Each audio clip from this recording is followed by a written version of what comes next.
sistema extraordinario que es el que realmente nos permite la supervivencia, el sistema neurológico básico, elemental. El sistema nervioso central es el que probablemente más nos interesa, o que más del cual más somos conscientes de poseer y que nos da grandes capacidades. Pero esas son capacidades adaptativas que casi tienen que ver con nuestra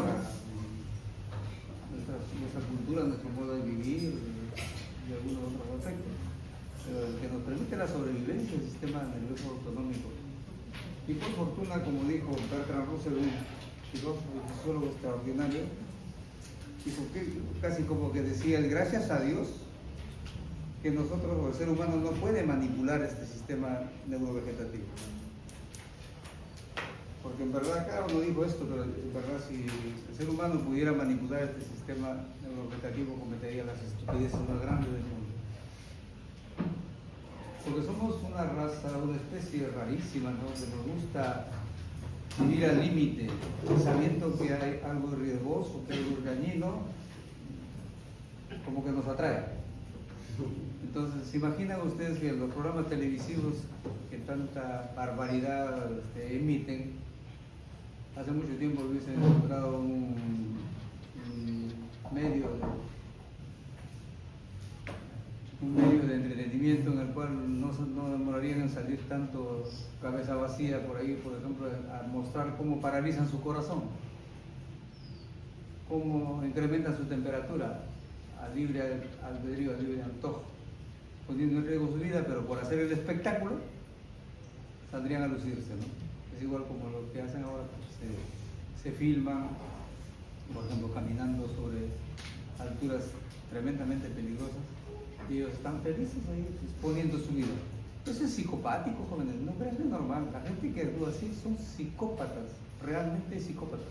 Porque uno que tiene 4 dedos de frente, ¿cómo va a exponer su vida a algo tan valioso que creo consideramos que pongamos en riesgo solamente por dar un espectáculo? Pero bien, entonces este sistema necesita pues una especie de entendimiento y poder valorarlo en su real dimensión. Bueno, entonces hoy día tenemos que tratar el aspecto del sistema colinérgico y anticolinérgico. Y en verdad les confieso que una especie de hábito personal querer innovar en lo que les traigo para conocimiento. Entonces estaba revisando publicaciones últimas y hice algunas innovaciones en el tema de hoy día, por eso le pedí al delegado que venga un poco temprano y casi como colinérgicos y anticolinérgicos, son los dos temas de hoy. Este es algo ya tradicional en el cual estamos señalando que fármacos colinérgicos, dos mitades, colinérgicos y anticolinérgicos, o parasimpático-miméticos y parasimpático-líticos. ¿Se acuerdan lo que conversamos de eso, sobre el sistema adrenérgico, no? Bueno, entonces, este grupo de fármacos excitan al sistema nervioso parasimpático, excitatorio, el sistema nervioso parasimpático.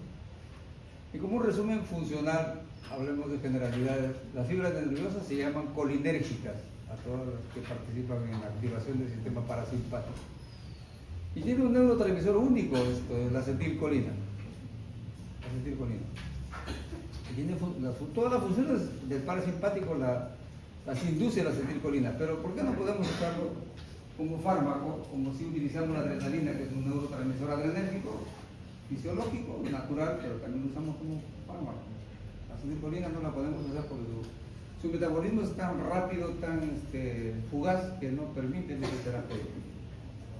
Entonces inventamos agonistas o descubrimos agonistas y aplicamos agonistas, imitadores del sistema colinérgico. Y aquí sí es únicamente la acetilcolina el neurotransmisor. Tenemos que también ubicarnos en el sentido de qué cosa hace que pierda actividad la acetilcolina. El metabolismo inducido por la acetilcolinesterasa. Hay otras enzimas que participan, pero de un modo mínimo, así que la enzima que le gana la acetilcolinesterasa. Se le llama vulgarmente la achasa. El término asa significa degradación. Entonces, Cuando decimos ACHA, estamos hablando de que es la degradación de la acetilcolina. Esa es la función enzimática degradatoria. Y todas las enzimas entonces hablan de, por ejemplo, achasa, en otro caso es sintetasa. ¿Habrán escuchado el término sintetasa, el sufijo asa? Pero creo que podríamos decir moralistas se escandalizan cuando uno dice sintetasa y exigen no mencionarlo así porque dicen que parecería sexista. Están hablando de pechazo, ¿no? ¿Qué grupos? ¿Qué animales? Es increíble, el intelecto humano pone en duda si realmente todos somos realmente inteligentes. No mencionar el sufijo tetasa, porque ellos están pensando que uno está haciendo referencia a los órganos mamarios grandotes, ¿no? Bueno, y hay también acciones colinérgicas que le llamamos indirectas, porque por ejemplo cualquier fármaco parasimpático actúa activando los receptores colinérgicos, ¿no es cierto? Directamente. La acetilcolina, por ejemplo, actúa como colinérgico metiéndose en el receptor colinérgico, sea nicotínico o muscarínico. Pero hay fármacos, como el Carbachol, por ejemplo, lo vamos a ver después, que tiene acción directa sobre los receptores de la acetilcolina a través digamos, sobre los receptores digamos, muscarínicos y nicotínicos en el cual actúa la acetilcolina, pero actúa liberando acetilcolina y la otra acción es acción directa sobre los receptores nicotínicos y muscarínicos, ¿sí? ¿Esto cómo le llamamos? Fármacos de actividad. Parasimpático. No, porque están actuando directamente y por intermedio de la acetilcolina. De acción directa e indirecta. De acción mixta. Colinérgicos mixtos. Carbachol, por ejemplo, es un ejemplo típico.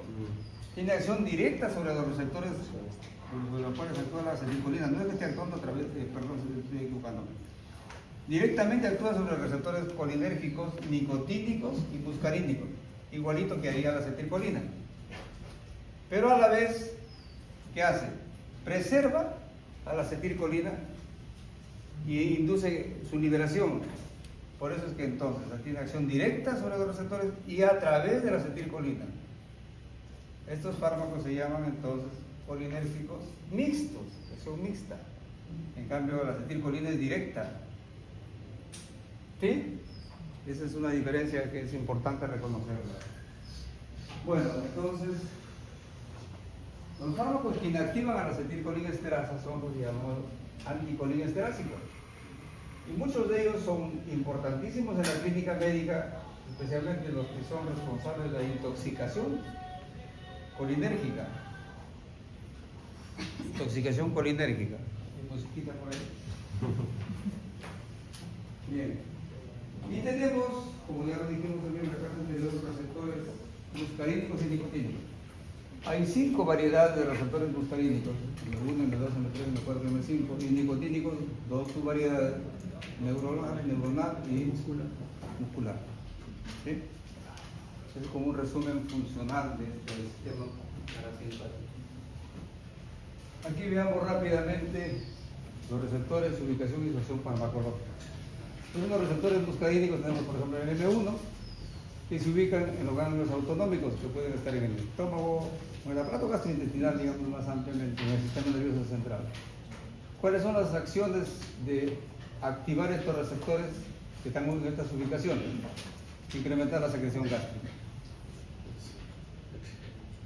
Aquí obviamente destacan los receptores M1, pero vamos a ver después que también participan otros receptores muscarínicos en la secreción gástrica. ¿Y esto qué nos interesa? Porque modificando la acción de estos receptores podríamos inducir o bloquear la secreción gástrica. Y eso lo empleamos, por ejemplo, como terapéutica de la enfermedad acidopéptica, ¿no? Ya vamos a hablar de anticolinérgicos ahí que son utilizados en la gastritis, en las úlceras, por ejemplo.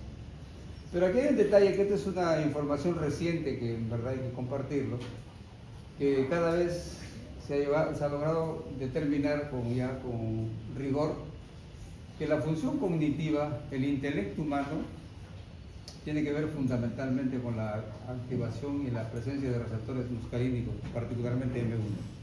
Entonces, en verdad resulta que nosotros tenemos un gran intelecto porque por fortuna tenemos receptores y activación de estos receptores muscarínicos M1.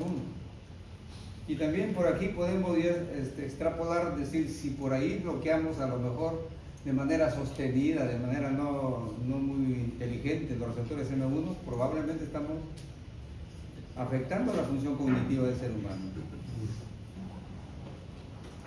Entonces esto es importante, ¿sí? Los M2 se ubican mayormente en el corazón y en las arterias coronarias, obviamente también en el corazón, y son los responsables de que todas las funciones cardiológicas se inhiban. Cronotropismo negativo significa que va a haber bradicardia. Inotropismo negativo va a haber menor fuerza de contracción cardíaca. Trombotropismo, el asunto de la capacidad de función eléctrica, fundamentalmente cardíaca. Valmo, ¿qué tiene que ver con el valmotropismo? Esto deberían tener ustedes muy consolidado por estudios de fisiología que se ponen en hecho. Velocidad de conducción. Velocidad de conducción. Tiene que ver con la velocidad de conducción, obviamente, del impulso cardíaco y la constricción. Estos fármacos, cuando actúan a receptores M2, inducen una vasoconstricción coronaria intensa, por si acaso, que se manifiesta como angina de pecho o angor pectoris, que se llama. Ahora vemos los receptores M3. Cuando participan en el músculo liso, de acuerdo al terreno orgánico, vamos a obtener ciertas respuestas. Por ejemplo, en el ojo, si actúa en el esfínter del iris, va a inducir miosis, cierre pupilar. Y al inducir miosis, va a disminuir la presión intraocular. Recuerden, ayer hablábamos del glaucoma, ¿no? Y decíamos de que el glaucoma es una lesión gravísima de la retina por incremento de la presión intraocular, que la aplasta contra la pared, contra la esclerótica, y por lo tanto le hace perder funcionalidad y después, si esto es crónico, lleva a la ceguera. Y cuando actúa a nivel del músculo ciliar, favorece el enfoque de la mirada. El enfoque de la mirada. O sea, podemos ver claro gracias a que se estimula el músculo ciliar. Y cuando esto no está claro, tenemos visión borrosa. Y esto se emparenta muchísimo con la función de este pequeño lente intraocular que se llama. Lente intraocular que tenemos todos. El cristalino. Entonces el cristalino se ajusta o se dilata de acuerdo a este músculo. Y podemos entonces enfocar la visión o, digamos, soltarla un poco para ver de lejos o para ver de cerca. Y eso falla en la catarata, ¿no es cierto? Las cataratas es cuando el lente ocular de cristalino pierde funcionalidad, ya no se ajusta, no se dilata ni se empequeñece, y por lo tanto perdemos la claridad visual. Cuando actúa a nivel bronquial, mediante los receptores M3, tenemos broncoconstricción potentísima. Entonces, dense cuenta ustedes y que a nivel bronquial no solamente hay una función que depende del sistema adrenérgico, que por medio de receptores, ¿de qué tipo? Beta 2, también influyen en la contracción o dilatación de este músculo respiratorio y nos va a inducir broncodilatación, por ejemplo, o espasmo bronquial, entonces bloquea. Pero también a nivel colinérgico hay una acción semejante también, y si activamos el receptor M3 va a haber broncoconstricción, como si bloqueáramos los receptores beta 2. ¿También aumenta las secreciones? ¿Aumenta las secreciones? También, pero es por otro camino, por receptores de tipo nicotínico.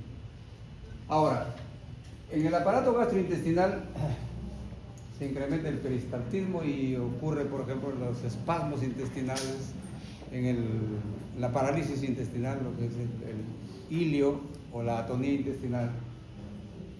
Y también puede haber ahí atonía de la vejiga, y se incrementa entonces el peristaltismo, induce los famosos cólicos intestinales por espasmo.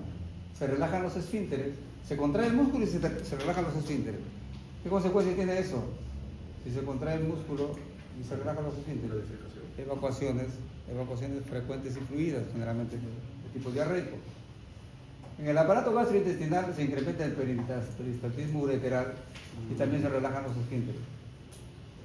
Y participan en la erección. Cuando ayer hablábamos del sistema adrenérgico, decíamos que facilita la eyaculación y la detumescencia. Esta es la erección, función complementaria. A nivel de glándulas exocrinas se induce la secreción. Ahí masivo, es universal. La estimulación entonces colinérgica estimula la epífora, la emisión de lágrimas, la rinorrea, ¿sí?, la cialorrea. El estudiante de medicina no debe decir salivación, sino debe decir cialorrea. No debe decir llanto, debe decir epífora. Son términos biomédicos que hay que emplearlos, muchachos, como parte de nuestro idioma. Y las secreciones bronquiales. Secreciones bronquiales. Abundantes, por si acaso, secreciones bronquiales, incluso el sistema colinérgico. Gastrointestinales, todo lo que es secreción, pues gástrica, intestinal, digamos, del intestino delgado y del intestino grueso. Y la sudoración, sudoríparas también, que activan. Ahora tenemos una mirada a los fármacos ya, que actúan a nivel de receptores colinérgicos, directa o indirectamente. Cuando son directos, ahí le llamamos agonistas colinérgicos. Entonces ya saben el concepto de agonista, es aquel fármaco que activa directamente a un receptor. Lo activa. El que interactúa con el receptor, pero no lo activa, simplemente impide que funcione, se llama antagonista, farmacológico. No estamos hablando que produce el efecto contrario, como estoy insistiendo ya varias veces, ¿no?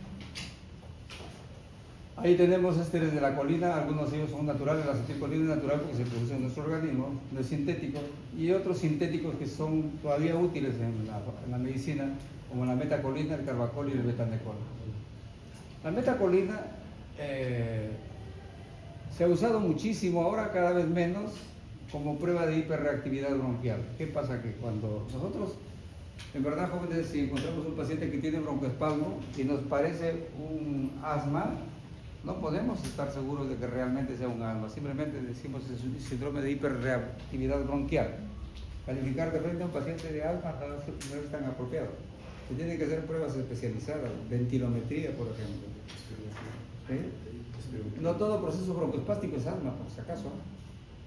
En los niños también, aquí me interesa remarcar mucho esto, en los niños, antes de los 6 años, no se debe hacer diagnósticos de asma bronquial.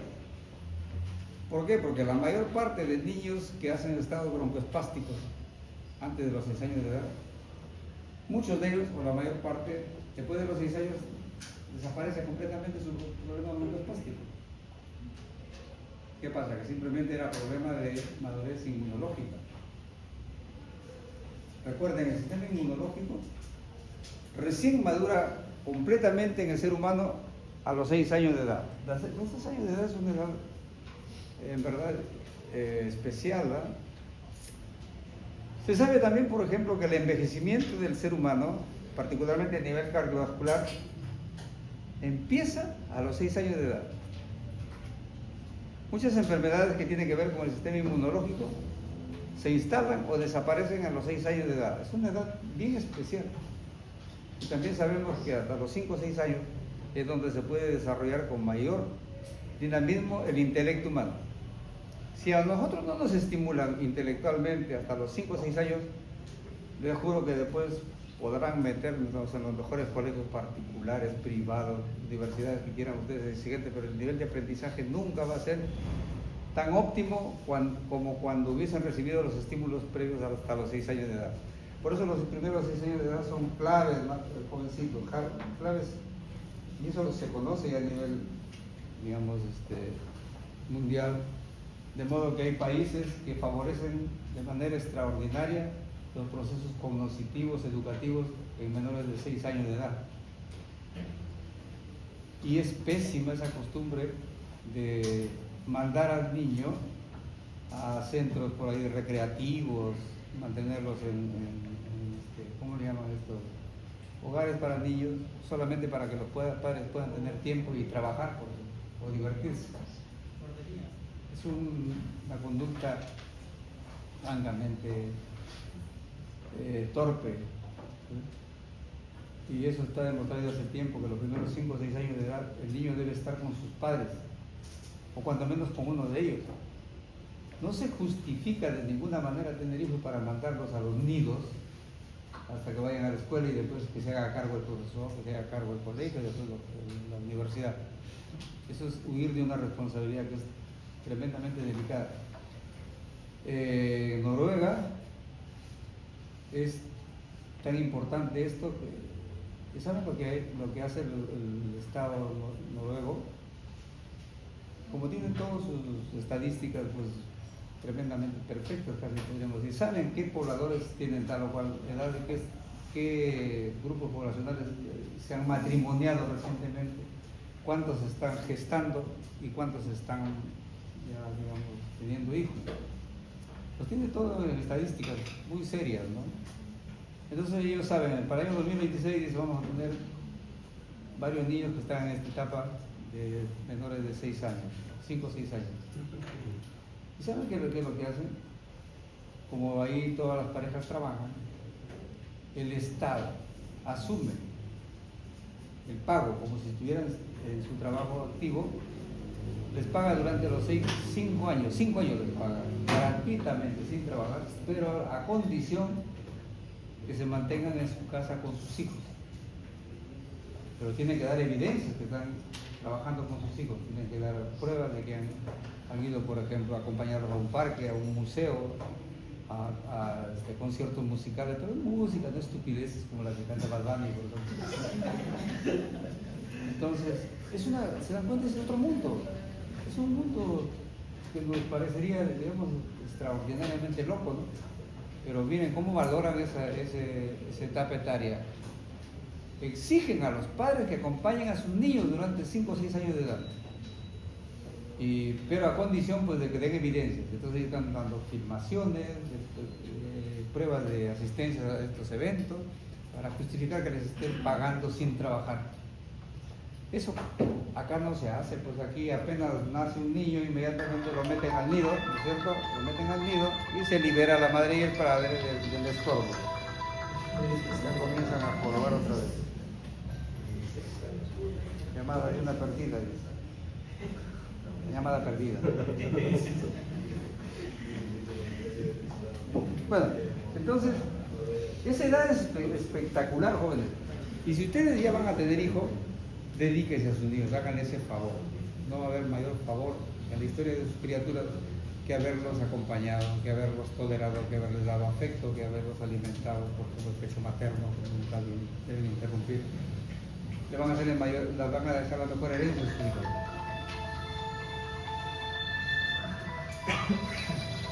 Perdón. Te pido por favor. Bueno, entonces tenemos. ¿Dónde estamos? Aquí, ¿no? Sí, ahí.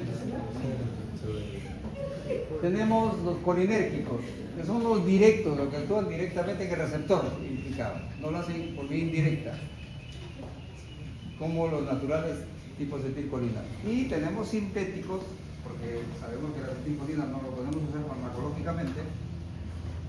Ahí estamos hablando de la pentacolina. Entonces, ¿cómo se hacía el diagnóstico de asma antes? Fíjense, esto parece cruel. Se pulverizaba el fármaco y al niño que queríamos saber si era asmático o no, se le aplicaba como un spray que lo inhale. El niño que era asmático entraba de inmediato en un espasmo salvaje.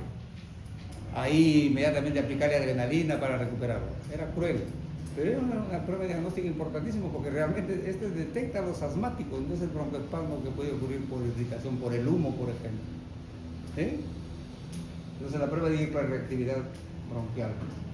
Pero además, por sus efectos cardíacos directos que tiene, que no son tan buenos, el uso es bien limitado. El carbacol es otro agonista colinérgico sintético que se usa mayormente como miótico, inducción de la miosis para tratar el glaucoma. El glaucoma es excelente para el tratamiento del glaucoma. O para hacer la cirugía de cataratas, porque en la cirugía de cataratas se trata de evitar que la pupila se dilate y que a lo mejor el cristalino sea difícil abordaje. Con esto se hace mucho más fácil. Este carbacol tiene una particularidad. Tiene acción colinérgica directa e indirecta. O sea, de por sí el carbacol entra en los receptores de la acetilcolina y desencadena la acción del parasimpático. Pero también lo hace liberando acetilcolina. La primera es vía directa y la segunda es indirecta. Ya no actúa el fármaco, sino el intermediario, que en este caso sería la acetilcolina.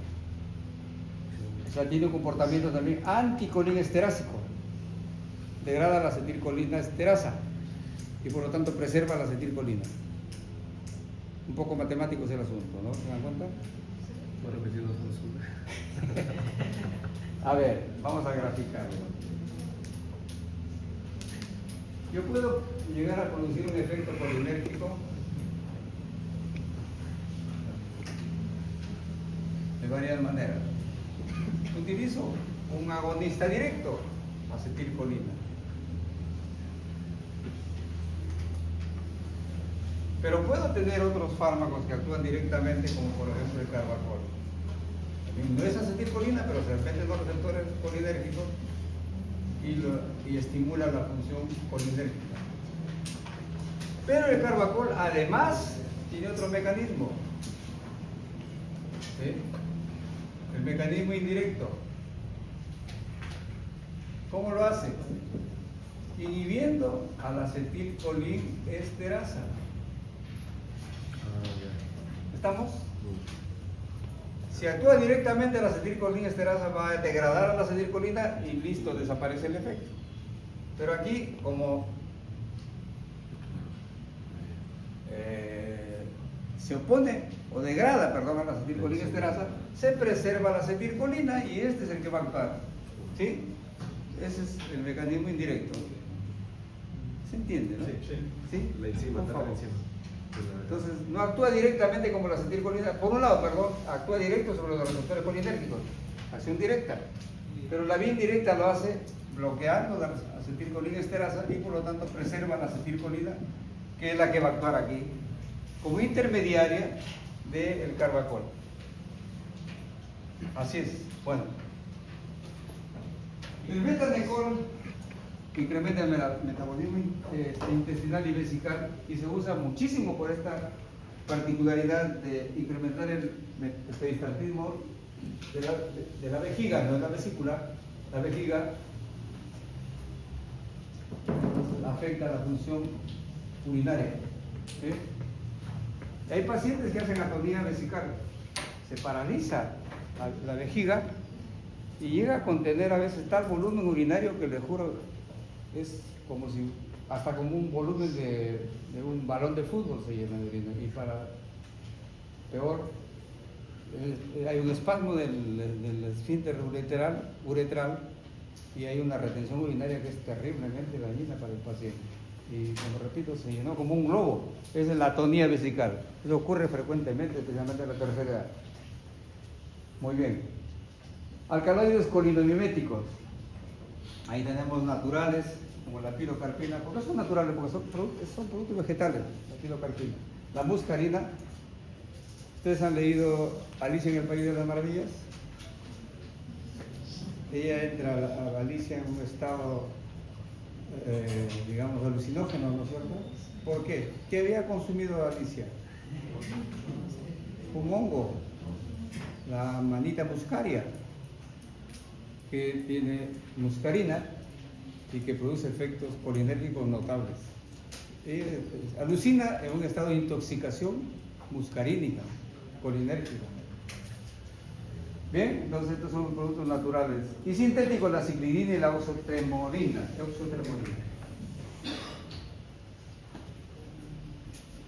Ahora tenemos los colinérgicos directos, donde está la acetilcolina. Esto ya lo hemos visto, ¿no? Ya lo hemos visto.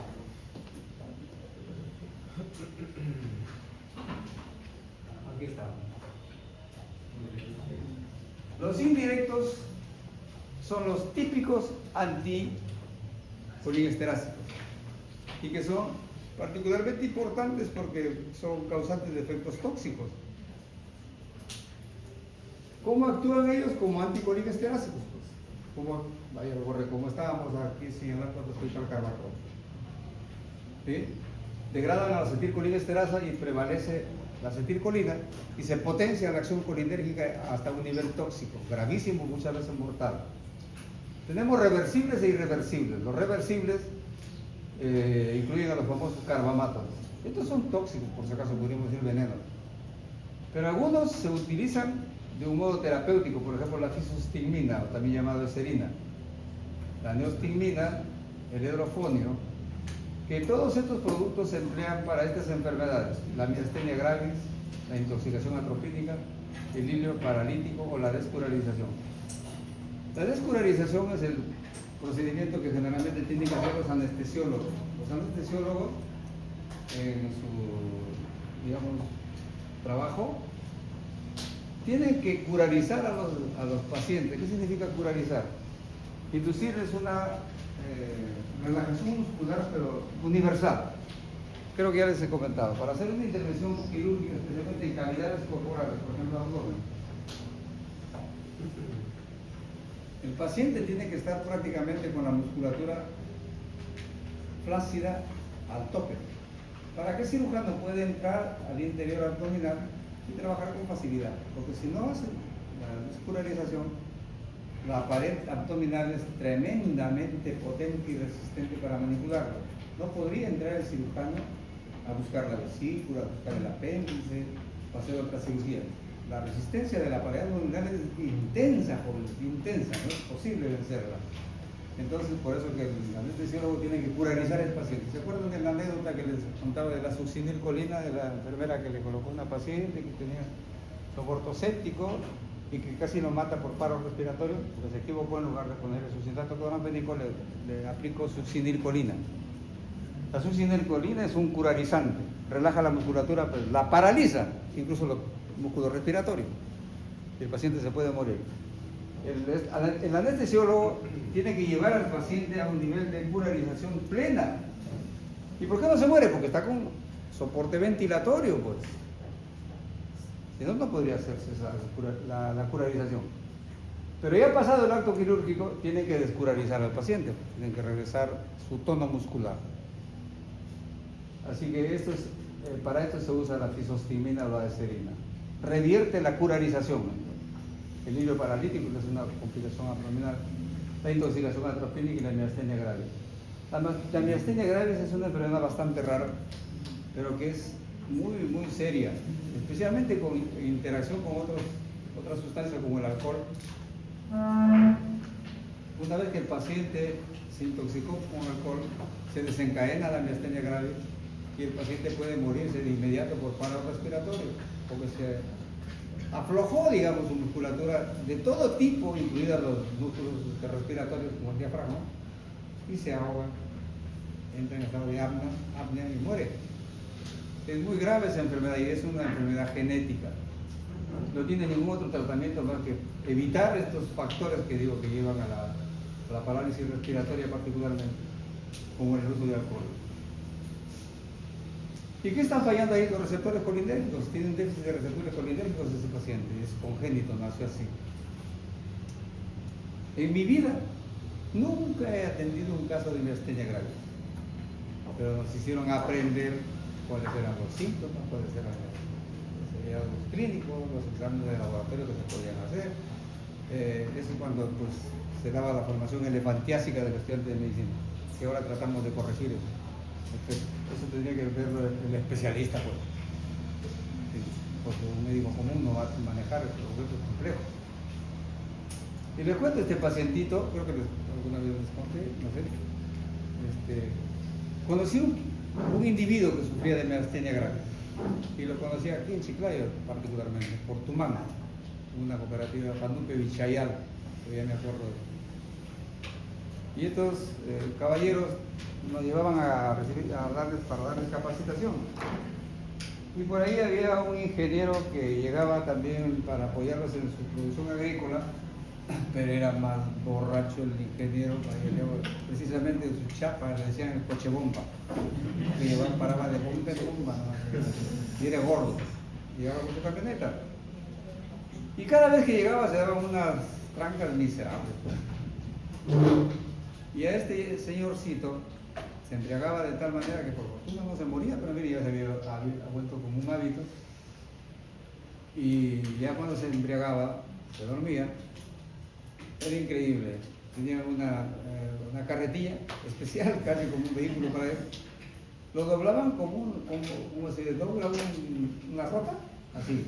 Lo subían, era un trapo completo, lo metían la cabeza entre las piernas y dobladito lo llevaban y lo dejaban, tocaban la puerta de su casa y lo dejaban ahí. Ya después no salía, lo recogía, lo metían a su cama y así era su rutina.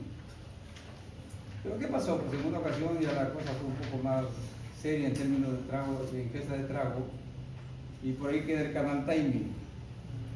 Y no sé qué, se fueron a dejar, creo, otros borrachines por ahí a sus casas, el ingeniero los iba manejando. Pero como estaban mareados, se cayeron al canal timing. Es un canal que tiene la corriente de agua, pero bastante potente y es profundo. Todos, por más borrachos que estaban, salieron, pues, duras penas, pero salieron. Este pobre no podía ni siquiera abrir las pestañas, abrir los párpados, se ahogó. Una historia con desenlace trágico. Pero repito, ese fue el único caso en mi vida que he visto de un paciente con miastenia grave. Y lo he visto tal como lo llevaban, como un ovillo de azúcar. Así, pues, ustedes podían levantar el brazo y se caía como un trapito. Las articulaciones parecía que no existían. Bien especial es este proceso. Bueno, la piridostigmina, el becario y el ambenonio también se usan en estos casos rarísimos, pero muy delicados, que hay como la miastenia grave. Es una falla de los receptores muscarinos. Receptores, perdón, colinérgicos.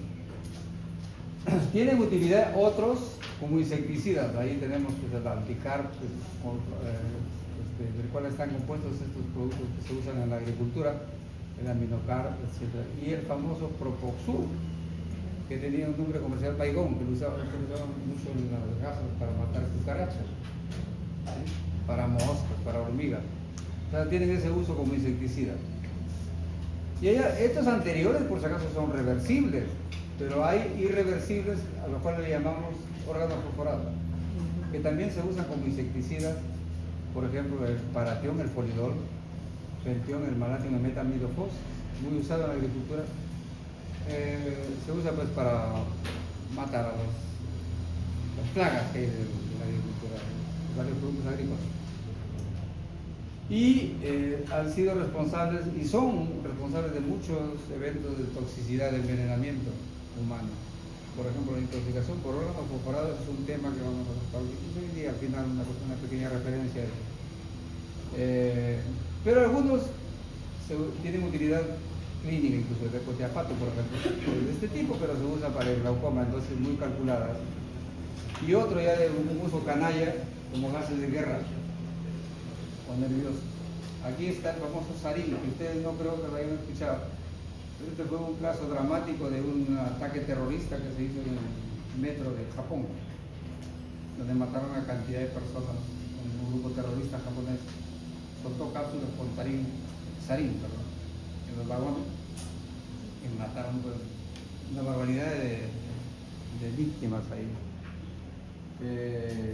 Produce parálisis, pero tremenda, extraordinariamente agresiva, y las funciones neurológicas básicas, que no hay antídoto para eso, es un gases de guerra. Bueno, entonces, esto es referente a los insecticidas a base de colinérgicos.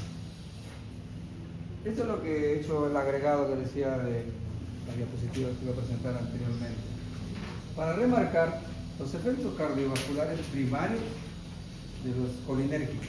Ahí ya se hace, pero es colinérgico.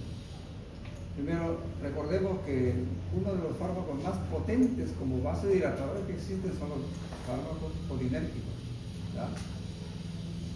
son también notablemente activos para disminuir la frecuencia cardíaca del efecto cronotrópico negativo. Es la explicación de lo que hemos visto cuando hablamos de los receptores, ¿cierto? También disminuyen la velocidad de conducción del nodo auriculoventricular, el efecto cronotrópico negativo que señalábamos hace un momento. Es un resumen ya de los efectos clínicos particulares que tenemos con los colinérgicos y la disminución de la fuerza de contracción cardíaca, efecto inotrópico negativo.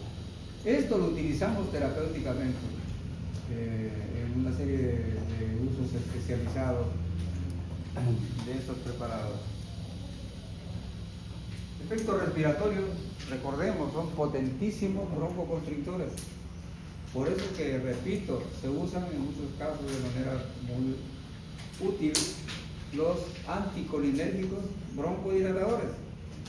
Aquí vamos reforzando esto, como el famoso bromuro de hiperatropio y el bromuro de tiotropio, que son muy útiles, muy activos como broncodilatadores en la tercera edad. No solamente en el asma, sino en la EPOC, enfermedad pulmonar obstructiva crónica, y en la bronquitis crónica.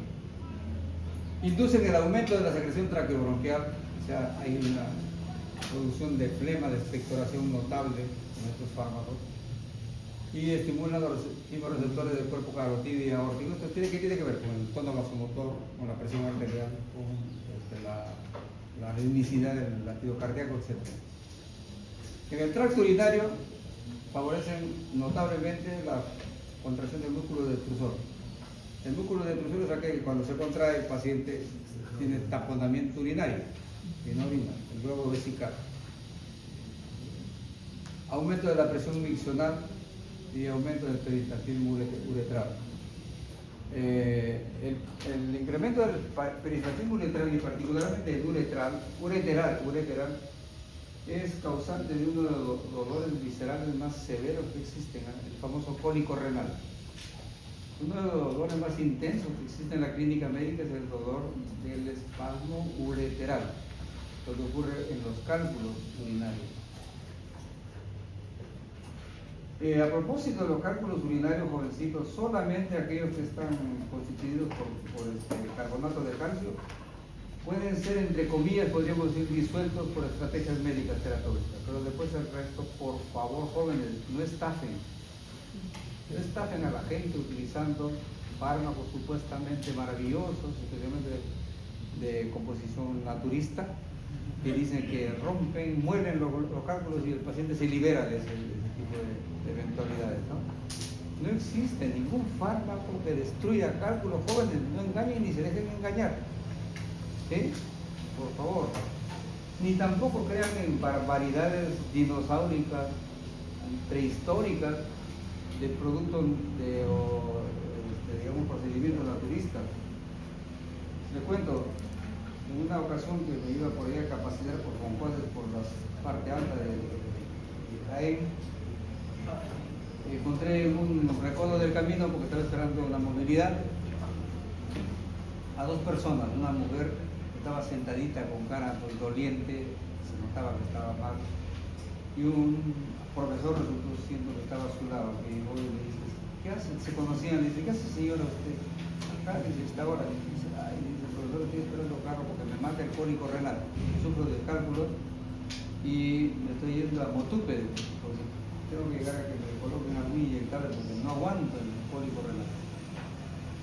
Y este profesor, para colmo, profesor, le dice, señora, pero ¿qué pasa? ¿Usted no sabe cuál es el tratamiento para destruir los cálculos y curarse de esa enfermedad? Ay, dice el profesor, no conozco. Señora, por favor, haga esto. Miren, escuchen bien lo que le digo. Guarde su orina de 24 horas. Que lo guarde. Y una vez que lo recolectó la orina de 24 horas, supongo que será por más de un litro, más, ¿no? Y si usted de un solo impulso cierra la nariz y se lo toma toditita la orina de las 24 horas. Y verá usted cómo de inmediato le controla el cólico renal y comienza a eliminar los cálculos como arenilla. Díganme ustedes, ¿se imaginan que alguien con un cociente de inteligencia siquiera que diga que no es tan bruto, podría haber asimilado esa información como cierta y difundirla como si fuera una recomendación extraordinariamente útil. ¿Puede caber en una persona inteligente que uno sea tan imbécil para creer que eso es cierto y recomendarlo, que tomarse la orina de 24 horas y adiós cólicos renales? Por Dios, eso es tan grosero como aquellos que dicen pues, que la hierbita no sé qué, la chancapiedra, no sé qué otro tipo de productos maravillosos solucionan el problema. Bueno, entonces, ese es un proceso que tiene que ameritar el uso de fármacos potentes analgésicos, por ejemplo, opioides, o incluso el Benalisor, que es bastante útil. Esa es la última solución para ese dolor espástico. En el trato gastrointestinal, los colinérgicos incrementan el tono muscular y la amplitud de las contracciones. ¿Sí? O sea, son espasmogénicos. Inducen el cólico intestinal. Incrementan la actividad secretora del estómago y del intestino, pero con predominancia de los receptores M3. O sea, el paciente que recibe colinérgico va a secretar cantidad de ácido gástrico y pepsina. Y va a ser ulcerogénico. ¿Sí? Otras glándulas se incrementan notablemente las secreciones lacrimales, nasofaríngeas, salivales, sudoríparas, que aquí actúan predominantemente los receptores M3 y también los M1, especialmente la secreción salival. Por favor, entonces, este es un problema que tiene que ver con motilidad de la musculatura lisa y gastrointestinal, respiratoria y con secreción. O sea, no solamente se contrae, sino que suelta sus fluidos. Y a propósito de eso, desde el año pasado, acá en el segundo ciclo, yo anulé el seminario de farmacología de las secreciones gastrointestinales, creo que decía, seminario había por ahí. Secreción de respiración. Los anticoagulógenos. Bronquiales. Farmacología de las secreciones traqueobronquiales. Es un tema por el que podríamos darle interés si estuviéramos en los años de la pera. Por favor, hace muchísimo tiempo se ha demostrado que todos los famosos inspectorantes que hemos usado siempre realmente no sirven para nada. No sirven para nada. Hemos hecho perder el tiempo y hemos hecho gastar a los pacientes en uso de medicamentos que no son útiles para nada. Lean el Goodman de las últimas ediciones. Habla de que no son ni siquiera comparables con el placebo. Igual también, por si acaso, sobre los antitusígenos. Ningún antitusígeno funciona con él. Es una mentira, pero abusiva que hemos estado utilizando para recetar cantidad, especialmente de antitusígenos como el bromhidrato, como el grafeno en ellos. No sirven para nada, jovencitos, por favor. ¿Cómo ayudamos a que el paciente elimine sus secreciones y se fluidifique? Agua, jóvenes, la gran maravilla. Ahí, pues digamos, ya volvamos los naturistas ahí. Recomendamos que el paciente se hidrate bien, sistémicamente tomando y ayudándole si quieren con fenofolís, solución salina, solución glucosada. Y hagámosle que respire vapor de agua. Recuerden, miren ustedes deberían saberlo. Nosotros perdemos cantidad de agua diariamente respirando. Cuando exhalamos, estamos emitiendo obviamente aire viciado en nuestros pulmones, pero si ustedes, ¿cuánto creen que tiene de agua el aire expirado? Llega a tener 70-80% de agua. O sea, nosotros rapidísimo nos deshidrataríamos si estuviéramos haciendo hipernea. Hagan eso y verán que se deshidratan en 1 hora, ¿no? ¿Y cómo podríamos hidratarnos? Respirando vapor de agua. Pues. Eso es maravilloso, jóvenes. Maravilloso. Hidratar, que tome agua, o si no se ve y que inhale vapor de agua. Pero ahí también, por si acaso, hay un detalle. Si hay mucha gente que, hasta en dibujos he visto, que la gente está así agachada, con una toalla tapada la cabeza y respirando, metido prácticamente la cara en una olla con vapor de agua. Porque eso es una tortura, pues maldita sea, ¿no? El vapor de agua sofocante hasta el extremo. No es así, jóvenes, tienen que respirar el vapor de agua, por ejemplo, como en un sauna, donde el paciente está respirando el aire ambiental que está húmedo, al 100 o 120% incluso. Entonces, ¿qué se recomienda? Si quieren esto, por favor, apréndanlo como una indicación, digamos, cotidiana. Que el paciente lleva en un recipiente, digamos, una olla, una cantidad importante de agua, se sienta en una silla, se cubre con una manta o una sábana, para que haga como una carpa, y que él se siente ahí, la olla abajo y con la cara levantada. No tiene por qué respirar directamente porque ahí se sofoca.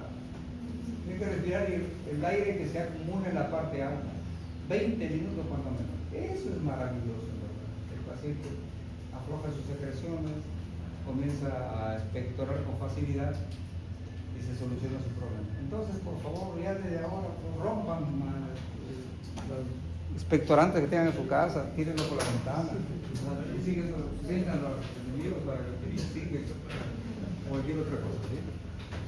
Bueno, entonces ocurre con las secreciones. En el ojo, recordemos, es importante, induce en miosis al contraer el músculo del esfínter pupilar, favorecen el acomodamiento de la mirada para corregir fenómenos como por ejemplo los muy inducidos por las cataratas. Y ahí destacan fundamentalmente los receptores muscarínicos M3. En el sistema nervioso central, esto es importante y estoy haciendo una cita, es una cita literal de lo que dice el Goodman, ¿eh? No estoy inventando por si acaso. ¿Qué dice el Goodman? Los 5 subtipos de receptores muscarínicos se expresan en el cerebro. O sea, por algo, pues. ¿Por qué todos estos receptores están en el cerebro? Porque están cumpliendo una función fundamental en el órgano probablemente más importante que tenemos en nuestra economía. Y estudios recientes sugieren que las vías reguladoras de los receptores muscarínicos pueden tener un papel importante en la función cognitiva. En verdad, si es que somos inteligentes, si es que tenemos una extraordinaria conexión interneuronal, no estamos hablando del pool de neuronas, ya les he dicho, el pool de neuronas todos lo tenemos igualito, ¿sí? Pero las conexiones y su funcionalidad tienen que ver con factores como este tipo de actividad colinérgica, el control motor, de igual manera la regulación del apetito, la nocicepción y otros procesos. Así que si es que nosotros, repito, somos inteligentes, algunos más que otros, es gracias a nuestro sistema nervioso parasimpático. ¿Sí? Pero no nos sintamos tan alegres ni tan felices porque somos inteligentes, porque para muchos la inteligencia es un don pésimo que tenemos los seres humanos. ¿Sí? Al menos en su uso. Los animalitos que viven una vida larvaria probablemente son mucho más felices que nosotros, porque se viven a reproducir. Viven reproduciendo, ¿no? Qué hermoso, ¿no? Y viven comiendo y descansando. En cambio nosotros utilizamos la inteligencia ¿para qué? Si fuera un don maravilloso, este mundo fuera extraordinariamente, digamos,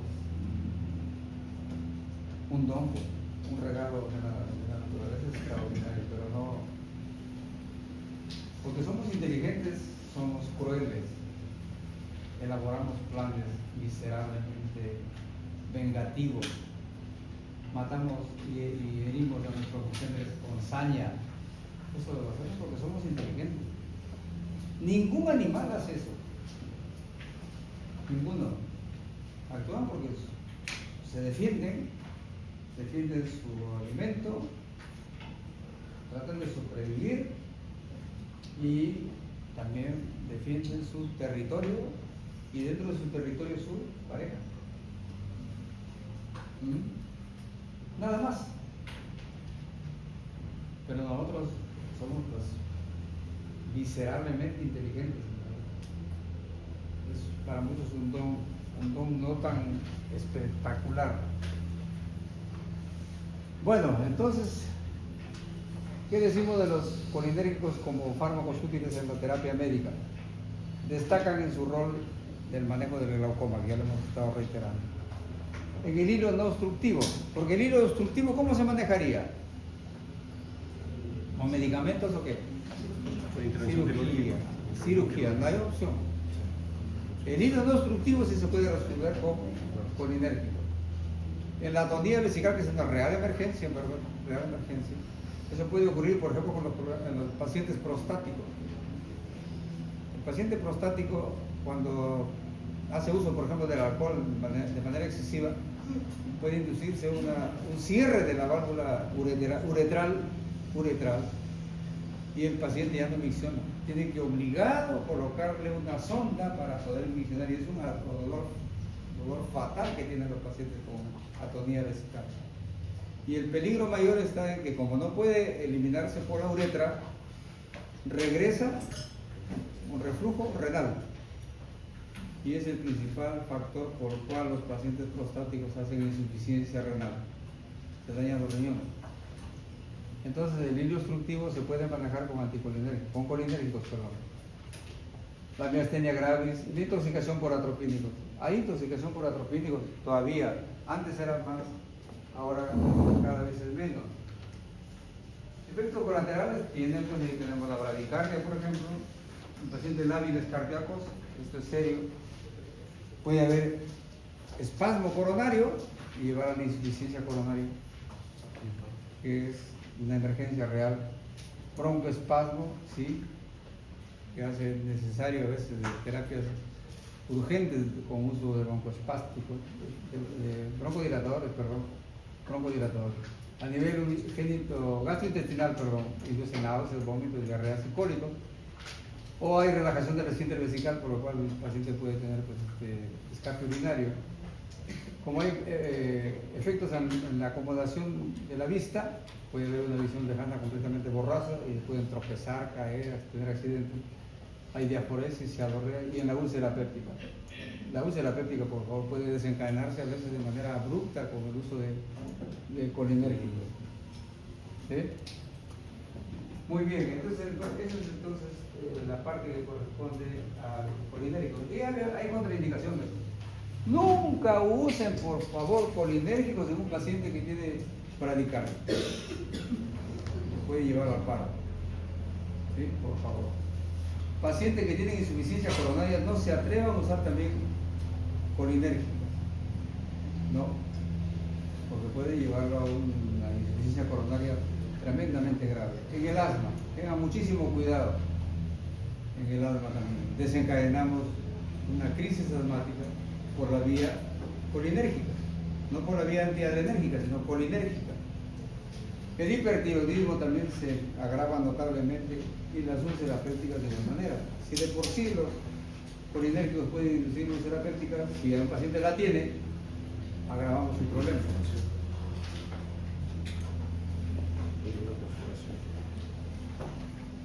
Ahí está la intoxicación por insecticidas anticolinesteroles. ¿Cómo ocurre esta exposición? Que es muy común, este es un tema obligado en países como el nuestro y particularmente en el norte, como donde vivimos actualmente, en Chiclayo. ¿Por qué? Porque esta zona es agrícola, eminentemente agrícola. Y aquí hay tremendos campos de cultivo donde muchos trabajadores aplican los insecticidas de manera no tan óptima y no se protegen así nomás. Entonces, ¿por qué vías se intoxican generalmente los agricultores en este inhalatoria y por la piel? Porque las bombas con las cuales aplican el insecticida son las mochilas que se ponen en la espalda, y entonces están aplicando por fumigación. Por si acaso el término es fumigación, no es funigación como algunos que pronuncian, fumigación, ¿no? Fumigación. Fumigan entonces tu campo de cultivo. Y que resulta que a veces la direccionalidad del viento cambia inesperadamente. Puede venir una corriente de por ahí y de repente viene en otra dirección.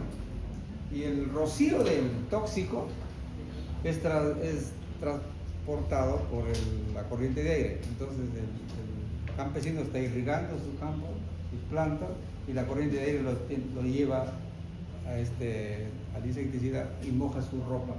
A veces los moja completamente. ese paciente se va a intoxicar porque va a absorber, se absorbe notablemente por la vía cutánea los órganos perforados. Entonces, exposición ocupacional y inhalatoria y dermis, ¿no es cierto? Pero también hay algunos pues, que ya pues, se aburrieron de esta vida y se suicidan, generalmente tomándolo. Y también estas pobres víctimas, los niños, sufren de intoxicación accidental.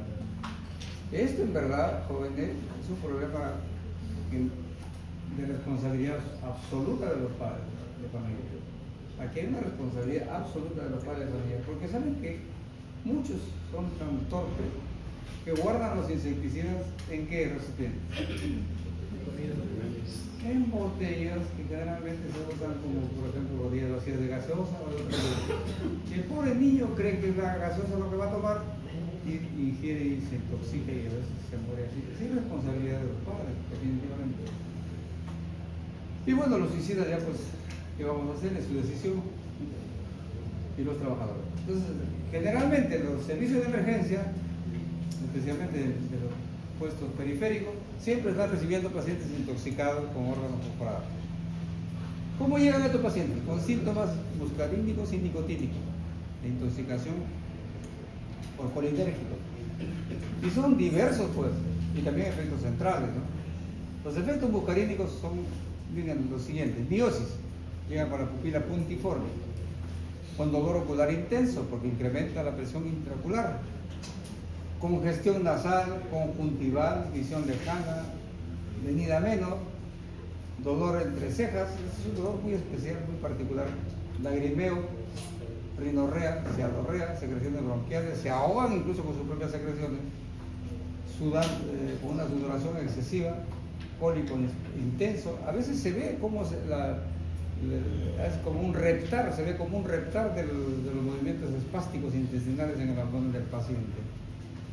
Vómitos, llegan hechos una desgracia, miccionados y defecados. Terrible. Bradicardia, hipotensión, y muchos vienen con erección. ¿Sí? Pero es por efecto colinérgico, pues. No es que sean estimulados por nadie, por las enfermeras, por las doctoras, no, de ninguna manera. Y con broncoconstricción muchas veces establece esta de por sí en una sola emergencia. Este es un paciente que está en riesgo de morirse. Y los efectos nicotínicos, ¿cómo se manifiestan? Por las fasciculaciones. Alguna vez van a ver, porque repito, estos pacientes van a ver en algún momento en las emergencias. Es como si tuvieran un reptar debajo del epidermis. Se lo refieren musculares como si estuviera reptando debajo de la piel. Algo se va moviendo. Son las fibras que se están contrayendo de manera secuencial nomás. Esas son las fasciculaciones, debilidad generalizada, parálisis del vínculo respiratorio que puede ser mortal. Hay neuronales simpáticos, por ejemplo, hipertensión arterial, taquicardia y efectos centrales. Este paciente a veces tienen que amarrarlo porque comienza a hablar, comienza a agitarse, comienza a insultar, es un tipo muy agresivo, ¿sí? Hay ataxia, no puede pararse adecuadamente, arreflexia notable, no hay reflejos osteotendinosos, temblores, convulsiones, coma, shock y paro respiratorio y muerte. Ahí hay que actuar de manera urgente realmente, ¿sí? ¿Y cuál es entonces el tratamiento? Bloqueadores colinérgicos o anticolinérgicos. ¿Cuál es el anticolinérgico más importante que existe? La atropina, que vamos a revisar a continuación. Pero hay medidas generales que no debemos dejar de considerar. Dice acá: lavado gástrico, retiro de ropa, baño vía aérea permeable. ¿A todo el mundo hay que hacerle lavado gástrico? ¿A todo el intoxicado? Solamente a aquel que ha tomado con fines de suicidio. Porque a veces, esto es cierto, joven, llega un paciente de este tipo y dice: ya, de una vez su lavado gástrico. Y si no lo tomó, ¿qué diablos están haciendo con el lavado gástrico? No lo tomó. Y antes de que se absorba también, ¿no? ¿Ah? Y antes de que se absorba. Exactamente. Porque a veces el tiempo ha pasado lo suficiente que ya todo se absorbió. Retiro de ropa. Solamente en el cual se ha mojado, se ha contaminado su ropa. Baño, obviamente, también ellos. Y la vía aérea permeable decía a todo el mundo. Hay que ubicarlo de manera apropiada para que la lengua no obstruya la vía respiratoria. Y la atropina, esta es la maravilla, digamos, recuperativa. Pero tengan en cuenta esto, que solamente va a bloquear los receptores muscarínicos. Solamente. Los Profinex resuelve los efectos muscarínicos nomás. Los nicotínicos no tienen ninguna actividad ahí. Y si el paciente llega con compulsiones o con fasciculaciones, la atropina no lo resuelve. ¿Qué tenemos que usar ahí? Benzodiazepina, diazepam, por ejemplo. Clonazepam. Y hay un recurso que es teóricamente la solución, la Soxima. ¿Qué hacen las Soxima? Se supone que este fármaco, los anticolinesterazas, ¿cómo han intoxicado al paciente? Han destruido la acetilcolinesterasa. Y al estar destruida la acetilcolinesterasa, hay una avalancha de acetilcolina. O sea, es una intoxicación por acetilcolina, en verdad, este tipo de toxicidad. Y si está destruida la acetilcolina, la enzima que degrada la acetilcolina, por lógica diríamos, le damos enzimas, pues los reactivadores de esas enzimas y solucionamos el problema. Y verdad, eso debería ocurrir. Entonces existe, por ejemplo, la paralidoxima, la onidoxima, la trimedoxina. Son aquellos que restauran la acetilcolinesterasa. Y por lo tanto comienza a degradarse la acetilcolina y adiós toxicidad. Pero, ¿qué condición hay para que sea útil este tipo de preparado? ¿Siempre será útil? ¿Por qué? Porque simplemente lo que hacen es que se reactiven otra vez las enzimas que degradan a la acetilcolina. Pero la acetilcolina ya se disparó, ya está trabajando ahí, ya intoxicó. Entonces serán útiles mientras más precozmente se usen. Si el paciente está ya en estado crítico, ya no usen, por favor, porque ya está envenenado. Si el paciente, por ejemplo, recién lo ha tomado y recién está teniendo problemas de toxicidad, ahí le aplican esto porque es poliparenteral y ahí le ayudan bastante bien. ¿Sí? ¿Estamos de acuerdo? ¿Sí? Tiene que ser el uso y aplicación precoz, lo más rápido posible. Y a propósito de esto, pues hice una investigación para ver si los grandes hospitales tenían paralidoxima. Ninguno. Estoy hablando a nivel nacional. Ni el Almenara, ni el otro hospital de salud que es bastante conocido en el país. ¿Dime? ¿Seguro que hablas tan despacito? Ahora sí. El Revaliati. Los grandes hospitales del Ministerio de Salud y de Salud no tienen su stock de medicamentos, porque en verdad es caro también, es caro. Bueno, ¿descansamos un ratito? Sí.